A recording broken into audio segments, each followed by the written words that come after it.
Después de acción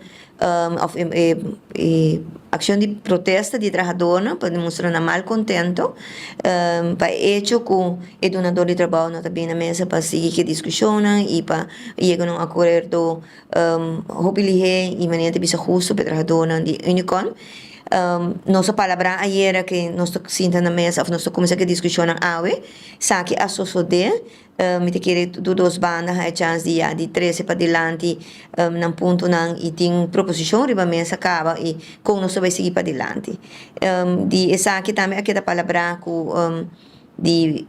nossa palavra pronto que iria não exatamente nós lo continua e a quantidade de hora que nós lo vai tomar para cada reunião e para assim na percurar maneira bisa para mais ali mês nós podemos terminar que o tema aqui que tem trabalhado não hobby desgostar para o tema aqui toma demasiado tempo cada viagem tem uma excusa e cada viagem maneira bisa trabalhador não tá sente a pressão de pia de trabalho na pia de trabalho pero não tá mira adelanto não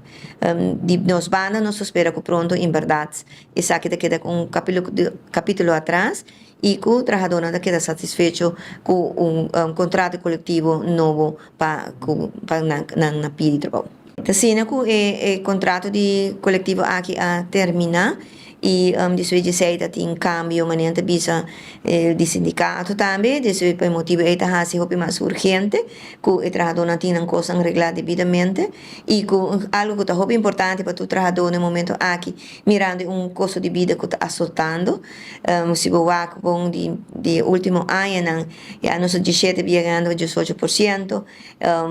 se você end of period pero se você average acaba em nosso papel de quase 17% mas o trabalhador está sentindo devidamente de sua carteira e precisa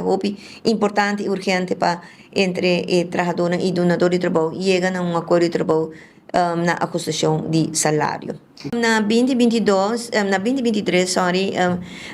nossa comissão que negociação, pero em certo momento de banda de companhia a pedir para pouco tempo mais e para esse proponer para nós chegar a acordo cortico, algum ponto não específico, aumento de salário, cambio de vacância, tuslag, etc., algum outro benefício, né? E esse tarda pouco, principalmente riba hecho que o trabalhador não está reclamando período atrás, riba qual não tem compensação. Surge de diferença de opinião, arriba tema aqui nana, de qual a companhia propõe signing bonus, pero de outro bando não quer a cambio de saque, cambio de horário de trabalho, não quer cambio riba entre outro riba sistema de bônus de fim de ano e algum outro condição de trabalho riba qual o trabalhador não vai de acordo. Então, esse é o tardamento na dezembro ainda nossa curva e não a logra e mirando como mientras tanto o tempo que não pedi está chegando, não se não entende, o trabalhador não está interessado em nenhum signing bonus e nenhum placa de momento aqui, não quer a negociação de contrato coletivo e para essa que termina também a curto prazo.